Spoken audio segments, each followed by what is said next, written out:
Hello, Culture Nat. I'm coming from London. Big hello to everybody in wonderful, wonderful Copenhagen. We're in for a race around Leuven in Belgium this evening. We'll talk about the course in a little while, but as you can see on your screen, 15.3 kilometres, elevation 136 metres. As I say, I'm broadcasting from London. Please excuse the pronunciations. I'm sure I'll make some bad ones, and you can email me afterwards to tell me what they were. Meanwhile, let's focus on what we've got coming up. Well done, E-Cycle Club Denmark and Denmark Cycle Union. I was delighted. I'm actually on Denmark Cycle Union's email list and got an email in the middle of this week advertising this race, to my joy, knowing that I was going to be commentating on it. And well done to ZMS for streaming it, ESTV, and I think they're streaming it at CultureNet. And what better place to have CultureNet, really? Copenhagen, a place, well, it's in Denmark. Apparently 9 out of 10 people in Denmark own a bike, and I've been to Copenhagen, and I can tell you it is the biking capital of the world as far as I can see. I will, with one proviso there, I did go to China many years ago, but I think the bike ownership has dropped there since its industrialisation. So I think Copenhagen, take a bow. Looking forward big time to the Tour de France Grand Depart, and of course the history of Denmark. You know, you've had the World Road Race in 2011, the start of the Giro in 2012, and in 2015, of course, the amateur road racing champions were held in Aalborg. I know this because I raced in them rather badly and finished near the back. But what a wonderful cycling country. Pleased to be here and really looking forward to this. And Fleming Back and everybody who's been involved in putting this on, props to you. Fantastic stuff. Let's have a look at what we've got in store tonight. Let's have a look at the course. As you can see here, it's one of those, you can see it's almost a circular city. There's probably what used to be the walls of Leuven in a circle there. So a lot of this race is inside that circle you can see on the map, but there's that little bit that goes out. And then it comes in again here and then goes back round to the perimeter and round. We're only doing one lap. It's 15.3 kilometres, 136 metres of elevation. Doesn't sound big, but let's be clear about this. This has 4 or 5 sharp climbs, and if you watch the road championships, the road race championships that Julien Alaphilippe wonderfully won earlier this season, you'll have seen those ramps. But if you're unaware of them, it has 4 noted ramps, and I would probably sort of say there's probably nearer to 5 climbs. So we've got the Antonisberg, that maxes at 11% over 232 metres. The Wilmpers, that's 360 metres, 9% max though. The Guxlon, that has 975 metres. It's a bit shallower over that distance, 6% max. And the Kaiserberg at 290 metres at 9% max. So you've got 2 climbs at 9% maximum gradient, averaging both around 7%, and one maxing at 11, averaging 5. So the climbs are going to be decisive. Now, if you're new to RGT, it's rather realistic racing if you're actually on your bike. It is the best, really, for road racing. And you can see, if you're not used to the screen, you'll see in the bottom right-hand corner, the race is starting in 26 seconds.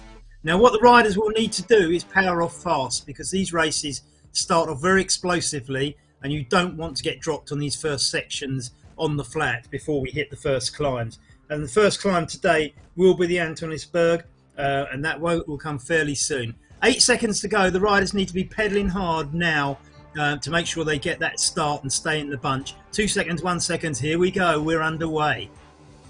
So here they come. Great graphics here from ZMS. They get several camera angles. It's like watching real racing. Now, you can see that's a little bit spread, and the 2 guys off the back may struggle to get back on. What you might find is over the first 500 meters, the riders tend to pull themselves into a pack, and if there's a split there, I think the people behind might get left behind. So we've got 37 riders online, so this is a decent turnout here, and this looks like it's going to be a good race. John Beam's out the front there, a fellow countryman of mine. He rides for Pedalers in the orange there. I think virtually everybody else is Danish. We'll just have a look at the moment. Now you can see the stats. The right-hand one, 141, that's the heart rate, 45 kilometers per hour, cadence of 86, and I think it was about 300 or 400 watts output there. You get all this information on the screen. Fleming Back taking the lead there. been very key in organising this. And as I say, I think we can probably, I think if you're a betting person, you'd bet on a Danish winner this evening, given the Danish field. And you can see all those red jerseys there.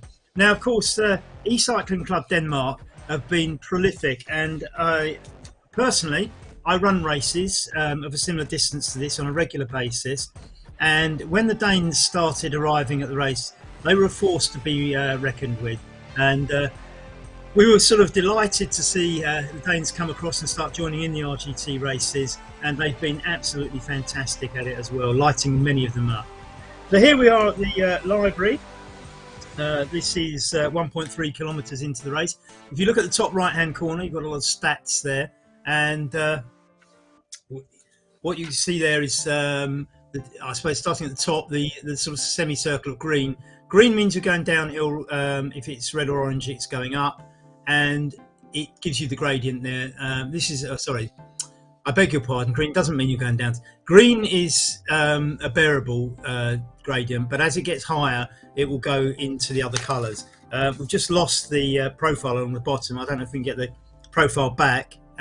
Jesper Gottlieb taking the front there. I think in this, if you look at the dynamics here, RGT is very, very good at mimicking the draft that you really get. And in a small race like this on the flat, it's very hard to get away if there's a big peloton behind you, because they will make up ground. That said, you have a look at this group, and then what 15 riders in this group, and you look at the gap back to the next rider. You can sort of sometimes tell this by looking at the screen on your left, and you'll see that the distances between the riders are on the right hand column of that. So we got two off the front. Can it stick? I think the attacks, Jesper Gottlieb still going for it here. I think if you're going to make this stick, it's going to be on the hills. Now, if you look at the bottom of your the screen on the left-hand side, you'll see at the bottom we've got the profile of the race. Now, if you're a Zwift racer, that gives you an indication of your power. But what this is giving you is the profile of the race. And you'll see there's a big white blob, and that's the rider we're focused on. So at the moment, it's these two at the front. And the white dots behind are the people who've been dropped off. But more interestingly, I was talking about the gradients, and you can see they're on a green section. So the gradient at the top right-hand corner in that box of minus 0.9 is telling you that it's on a green section, so it's fairly easy. But have a look what's coming up, right? We've got bits of the gradient that are yellow, orange and red, then blue, then yellow, brown, sort of orangey colour and red. Now, the deeper the red, the steeper the gradient. And I said to you there's about 4 climbs on here, 4 or 5 climbs. I think there's 4 of note and 1 small one. We've been over the first one and we've been over the small one. But what we've got coming up is a couple of big ones, and you can see the gradient going up, coming up on that as Kurt Pedersen's stats come up. He's got 0 and a heart rate. That means he's not wearing a heart rate monitor, but you can see 44 kph, which is a decent speed, 105 on the cadence, 430 watts being pushed out. The two of them have got to work together to cause this gap. Now, if they are good climbers on this next ramp, that could be very decisive in this race. Remember, it's only 15.3 kilometres, and if you look at, I see Casper's going off the front there, trying to chase them down. Casper's been quite a star in RGT racing this year. Going back to the top right-hand corner, you can get a little bit of an insight into the profile there. You can see where the riders are, but it also tells you the distance that we've done. So we've done 4.10, 4.12 kilometres, and we've got 11.2 remaining. Going back to the left-hand column here, you can see that the gap between well, I see John Beams is now closing that gap to Casper's and Jesper's. Well, I don't know, they're pulling it out a little bit. But if you have a look at the gap, you will see that the gap between Jesper's and Casper's Hedenham is 34 metres. That's in the left-hand column. And I say the left-hand column, the left-hand block of data, but the right-hand column. So you can see the two leaders are about 35 metres ahead of this rider chasing them down, Kay Villanaro. Villarino, sorry, and John Beams of Pedlars sitting in there. I see we've got a no pins rider as well. I think looking at that jersey, not sure who that is. 5th place, Edgard, in the no pins colours there. So you don't have to be in a team, but you can see that some people have their team jerseys on. So, for example, oh, what's happened there? Yes, Pedersen's falling back. There must be something wrong. That looks to me like a technical. Technical is basically a mechanical, but because we're using tech rather than machinery, we call it a technical. That's Casper's out on his own now, and N Walker catching up, another UK rider there with the Scottish flag. He rides for OTR, it's James Ogilvy's team, and he's pushing out. He's pushing out hard here, so that's interesting. So he's in 2nd place. It's Kane Malla who's actually in the lead. The green and white jersey that Walker's in, that's an OTR jersey. That's James Ogilvy's team. So what have we got? We've got a little group forming here, haven't we? Klaus Moller, you see, it's best to get in a group because you do get this draft saving, and if you are going to chase the leaders down, that's the way to do it. This has spun out of it a little bit because that group is smaller now, isn't it? 1, 2, 3, 4, 5. There's only 9 riders in that second group now, and if you look over at the left-hand column, the difference between 9th and 10th is like 170 meters. I don't think that is going to get caught. I'm not really sure. I'm not really sure what's happened to Pedersen there. Fleming back coming up to join in. Perhaps they can ride together. The Cycling Club Denmark riders riding together there. You get together. The draft effect is good, so why not use it? So here we have the leaders. So this is all bunched together at the front. Casper's headed been caught. Headed down, got caught. So we've now got a bunch now, and they've been over the first of the gradients. So they've just enjoyed a downhill, and that's broken up the field. Really, that's what's happened. So we've got 2 more of these climbs to go, and it's really what happens next. Simon Hedgaard there, 232. So he's really taking the benefit of sitting in the draft here, because at the speed they're going, which is what, 41 kph, if you're on the front, you'd have to do a lot more than that. If you look at the top right-hand corner, top left-hand corner, you'll see that every time the watts output goes red, it means you're pumping out more watts than you need to because of the draft saving. Or if you're going downhill and pedaling too hard, your watts number will go red to tell you that you're wasting a lot of effort. Personally, I don't think that's the worst thing in the world, because what happens is that if you do slow down and you hit a bend or something like that, you can find yourself not pumping enough watts to get out of the bend. And the reason this is important, if you're coming from Zwift, is that RGT is a little bit more realistic, and you are forced to brake on tight corners. It will automatically brake you, so you can pedal as hard as you like around a corner, but you can see your speed going down because the automatic braking is coming in. So there's a lot more reality to RGT than Zwift, if that's what you're used to, and it does make the racing feel more realistic. We haven't quite got steering yet, but headwinds are still a feature they haven't introduced, but or side winds for that matter, but nevertheless. So here we are, we're hitting the next climb, and you can see this stringing out into a bit of a line. So that bunch of the first 9 riders is now a little bit of a line as we start going up the next climb. You look at the bottom of your screen, we're about 3/4 of the way along on that sort of orangey bit. The orange telling you that the gradient is high. It's 4.6.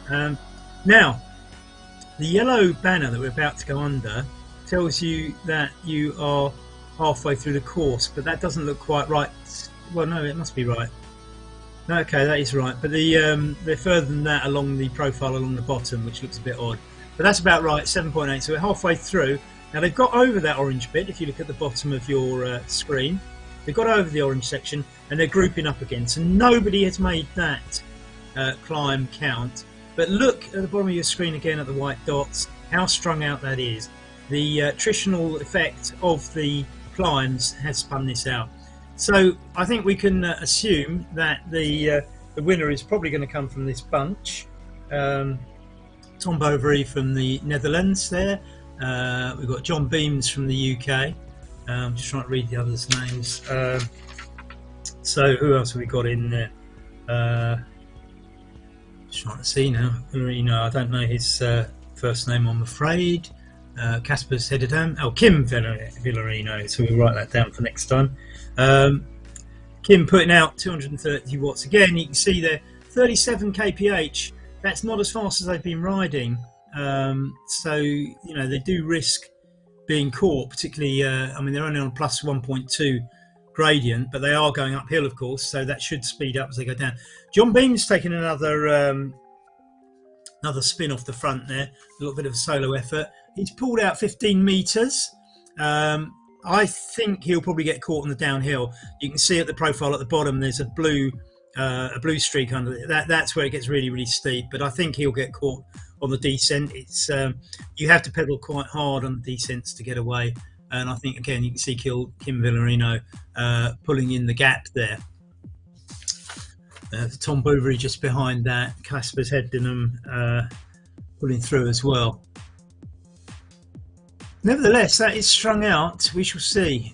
We shall see. If this strings out on the descent, then we're down to a very, very select bunch at the front after the next climb, and that will probably take us most of the way to the finish.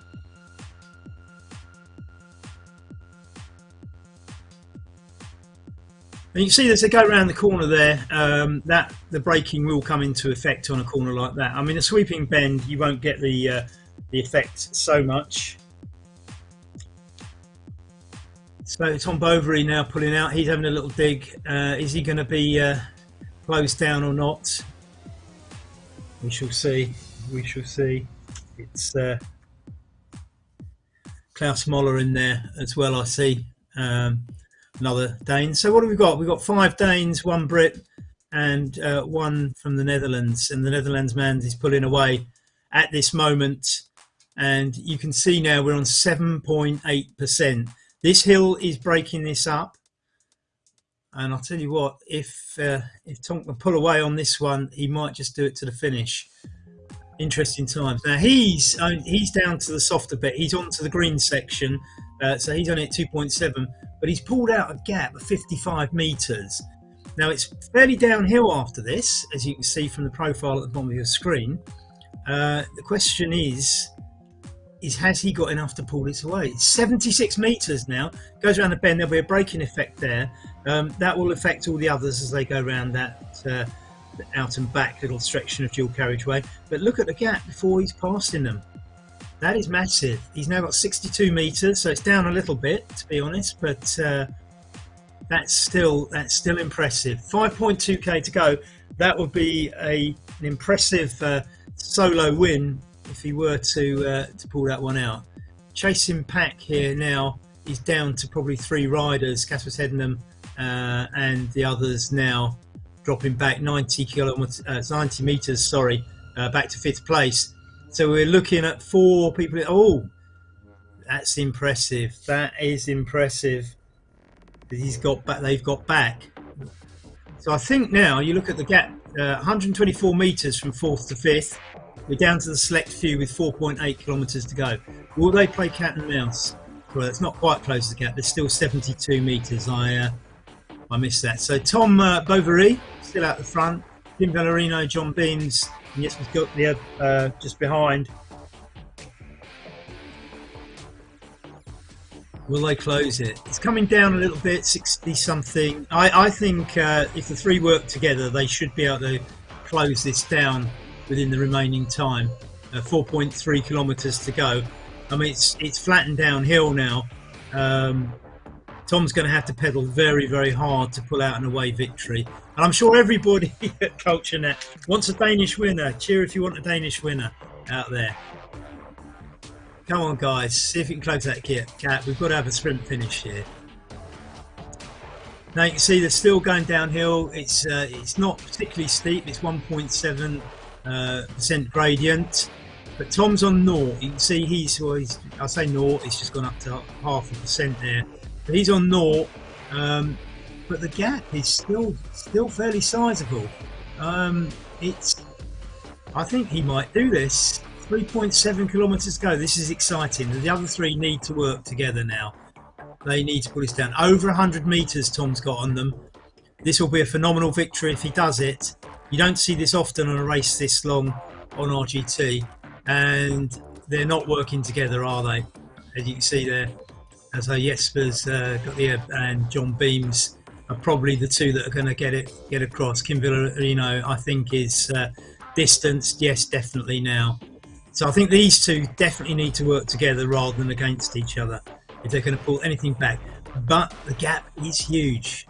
72 meters. Still time to put it in though. Can Kim do anything about this? I think Kim's probably suffering, I would guess. I've certainly been here. Once you're solo into that headwind on RGT, it's very, very hard to pull it back. But it's fighting. So Tom's gap is now down to 53, 57, 58 meters. So the two behind are closing it down. So all you Danes at CultureNat, your hopes are with Mr. Gottlieb here. If you want a Danish win, because he's in it with the Brit and a Netherlander. So, quite interesting. Remember, this course is the World Championship course. It's the loop at the end. I don't know, Kim Villarino is pulling back. Well, that is impressive. That is impressive. Oh, if Kim can get on and there's three of them, that makes it even better for the chase. The chase is still... Tom's holding it at about 50 meters, 59 meters, 60 meters, something like that. So it's still in the balance. They're coming up to this smaller climb for the second time. So it's going to be a climb to the finish. And you can see the gradient now, 2.5, 2.6 for Tom. It's what the others can do on the gradient.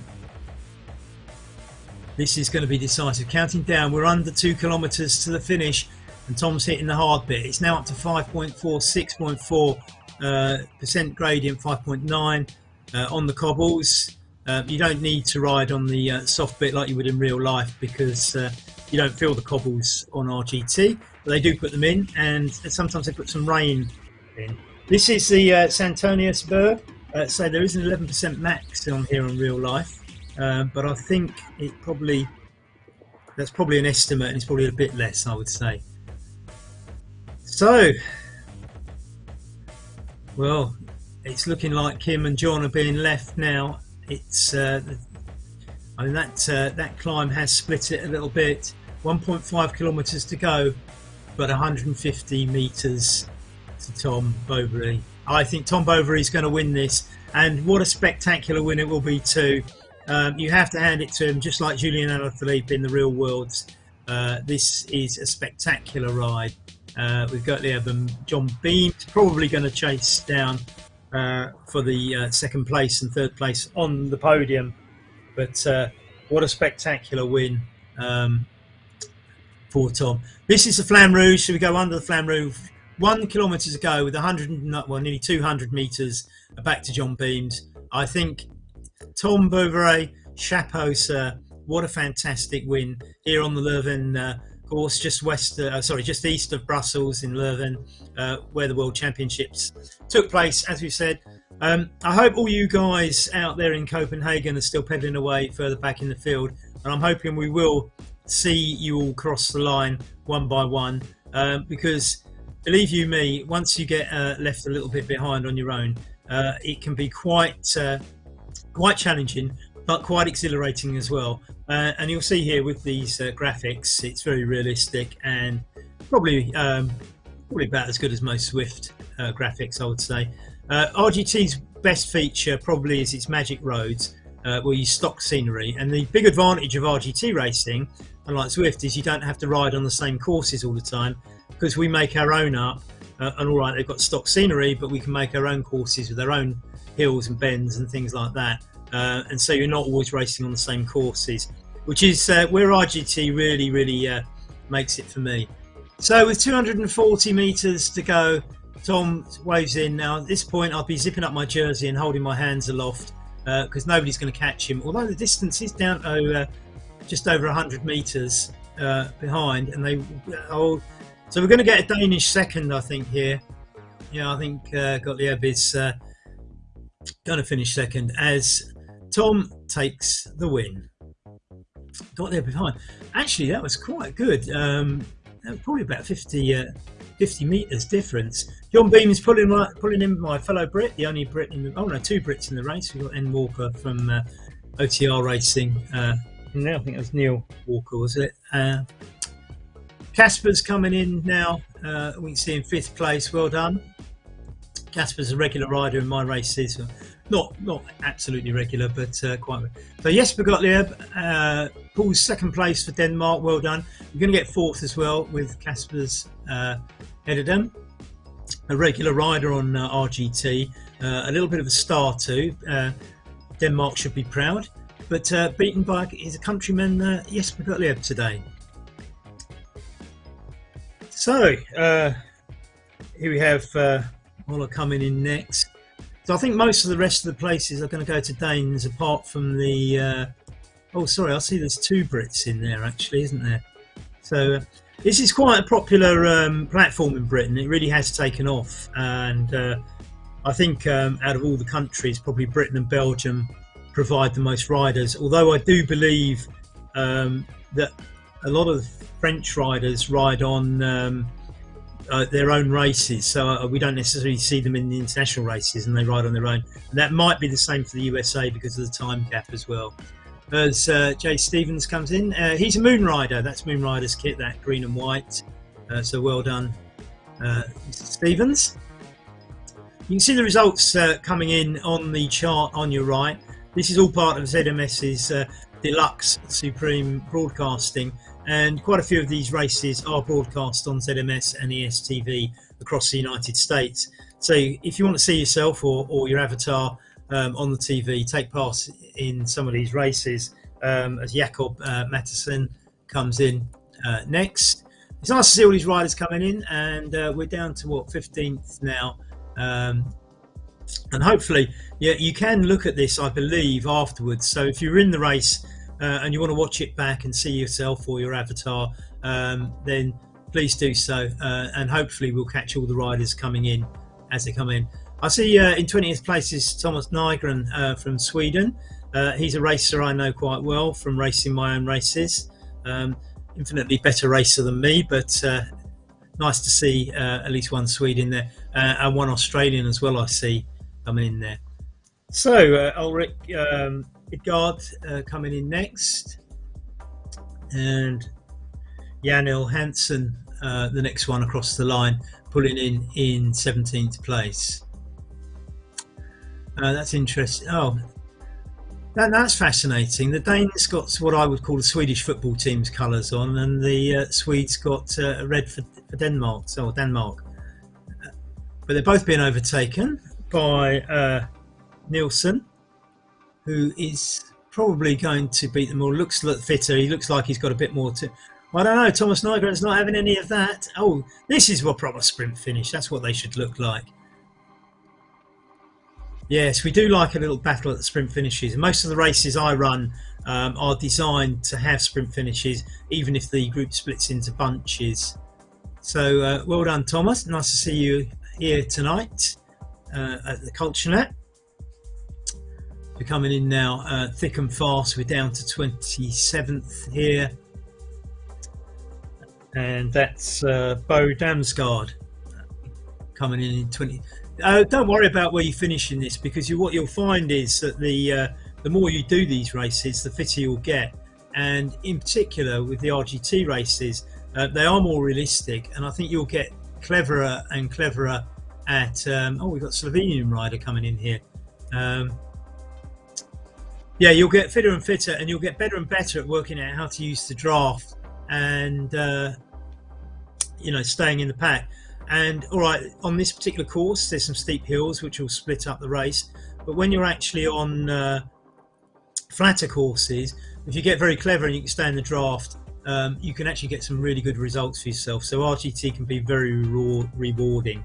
As I say, the racing is more realistic in its feel than Zwift, but you'll have to get used to it if you're coming over from Zwift.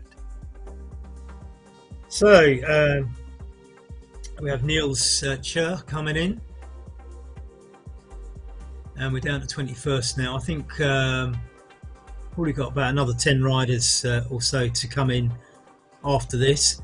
Fantastic turnout, and I know that over in Denmark you haven't been using RGT as phenomenally as we have in Britain, but certainly, as I said earlier, a few of the guys came over, Mads and Kaspers, and they started racing. Fleming back, they started racing and kind of had taken the idea back because they kind of discovered just how good RGT is.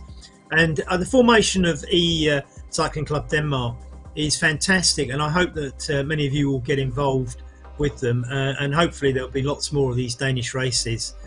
This one's been great, and it is a great course. It's split up, so you didn't get the sprint finish, but you watched the tussles, you watched the drama unfold, and you got your little sprint back there in later places. And that's another thing I would say about a lot of these RGT races. They're not graded. You don't have to be category A, B, C or D. What you can do is just go into a mass race like all the ones I run. I will not put any grades on there, and what happens is the slower riders will form their own little bunches and have their own contests, and you know that if you're in a bunch with your own because of this natural selection, you end up racing people who are genuinely in the same category as you, rather than if you have categorized races, people drop down a category and try to win races a category below their real standard. With RGT, if you put everybody together, then actually what you get is a realistic split in the bunch, and if you're in bunch 2, you just have a sprint finish with the other bunch 2 people. It's great fun, thoroughly recommend it. I don't work for RGT, by the way, and I tried all the platforms. The only 2 I liked were RGT and Zwift, and I've given up with Zwift, mainly because all the races are on the same courses all the time, whereas RGT has magic roads so people can make up new courses, and secondly because RGT is absolutely free. So even if you are a Zwift fan, you can have RGT as well, and it won't cost you a penny. So you get a free RGT subscription and just enter all the races. You'll have to pick out your races. You'll soon find out which are the popular ones, but the popular ones are good, and I say this because I run one of the popular ones. So if you have nothing to do on a Wednesday evening, every 2 weeks, West London VR is the one I run. Quite a few Danish guys have ridden in them, so you can ask them what they're like. They're about the same distance as this, flatter. They're always fast, and there'll be more sprint finishes because I put less hills in. But plenty of Danes have ridden them if you want to go and ask your countrymen. As we see the next rider coming in. So that's Malin Ligard, and you can see the results on the right only went down to 20, and I think that is probably the limit of that screen. So we're going to have to do these one. And we see that we've got an Cycling Club Denmark rider here in Bond, and that's trying to think what the first name is. Soren Bond, isn't it? Yes, Soren Bond. So one of the club's riders coming in here. Well done, Soren. And you can see the nice jersey there with the E-Cycle Club Denmark on the back. Still pushing out 200 watts, and that's one of the other things that if you do go solo, you get a very good workout here. Because if you were pushing the same in the pack, you would be going a lot faster. Well done, Soren. Fantastic. Coming in at 29th. Nothing wrong with that. It's it's a tough course, and you've been up against some top competition here. So coming in next, we have Miss Bergstrom, whose name I don't know his first name. Oh, well, that was a sprint, and did you see the way that one? that was quite a little sprint there from. Just trying to see who that was actually. I didn't quite catch the name, but that was a wonderful little sprint. Okay, M. Akarath, who I don't have on my list, so I'm not sure the first name, I'm afraid. And if you're wondering why I know some first names and not the others, I had a look at the entry list earlier today and noted the names, and I didn't have time to have a look at the final entry at the end. So Thompson coming in next. This is Christine Thompson. Well done, Christine. Fantastic. I think you get the ladies' prize. We deserve it anyway. Well done, Christine. Keep going. She's still got 1.5 kilometres to go. Let's enjoy every minute of it. That's fantastic. I do admire anybody that stays to the end. In fact, with my own races, there's a tradition that when you finish, what you do is you stay on the line till the last person crosses the line. And it's not showing up here, but when you're in the races on RGT and you're on your screen, on the right hand side under that data that you're looking at, you can see there's actually a message board, so you can put our messages, and the riders talk to each other. And so what we do, we stay at the end of the race on the finishing line and wait for the last rider and send out lots of messages of encouragement. Allez, chapeau, courage, all those sort of French words that one shouts from the side of the road at riders. Go on, Christine, you're nearly there, last kilometre, and I think we've got one rider behind you, which is B. Klassen. I don't know how to pronounce that, but he's cute. It's probably means something. Yeah, B. Klassen there, just coming home at the end. And as I say, I've been in this position. I'm usually one that gets dropped and end up riding solo, but thoroughly enjoy every minute of it. And in my experience, most of my times have been pretty respectable, and it's just the quality of who you're riding. You know, you're getting the honour and the pleasure of riding with. Christine with 600 metres to go, and fantastic, resplendent in that blue and yellow kit, taking on 5.9% gradient, but just over the top there and getting into the softer 1.5% gradient. And I think B. Clausen's quite a way behind that. It's another 600. Yeah, B. Clausen just going under the Flamme Rouge you see there. So 1 kilometre to go for B. Clausen, and Christine Thompson with 400 metres to go. You'll be delighted to see the finishing banner coming up anytime soon. Go on, Christine, give it your best. Come on, knock a couple of seconds off your time. Show the world how good you are. I'm not sure whether she can hear me or not. I don't know if she's at Kelchinat or whether she's at home. If she's at home, she won't hear me. But we all want you to do well here. Go for it. Just 250 metres to go. You'll see the line. And it's worth a little sprint. You'll be proud of yourself for the seconds you save. I say that. I've been so out of breath coming across the line that I've actually slowed up in this sort of position. 120 metres to go, and she can see the line quite clearly, getting applause from the avatars at the side of the road. Not the crowds you probably had or you will have at the start of the Tour de France next year, but there we go. Well done, Christine. One more rider to finish, and here he is, Big Clausen. And we've got 400 metres to go, so we'll see this one through. Well, I hope you've enjoyed this as much as I have. I've been looking forward to this. I've always enjoyed going to Denmark, and I think the last time I was in Copenhagen, I gave a speech at the Danish Film Institute about making films. Not that I make films. And here I am. I believe the Culturenat's in a TV studio. So I've gone from the big screen to the small screen and onto the live broadcasting internet screen as well. So it's all at screens for me in Copenhagen. It's a wonderful city.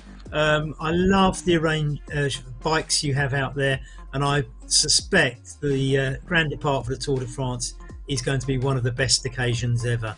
Really looking forward to that. As B. Clausen comes in, crosses the line, and that rounds it off for tonight. So Tom Bovary from the Netherlands is the winner. Jesper Gottlieb from Denmark does you all proud of the second place. John Beams from the UK grabbing third. And if you have a look at the time gaps here very quickly on the right hand side, you'll see 21.28. I think that's exceptionally good for the amount of hills on here. That is a very, very good time based on my knowledge of races of this length. In fact, the one I did on Wednesday was a lot flatter than this and wasn't much quicker. So Tom Bovary has put in a splendid time there. And if you look at the second, third, fourth, places. They're not far behind. Even Casper headed down. Now Casper's a good rider, and I know he is because I've seen him.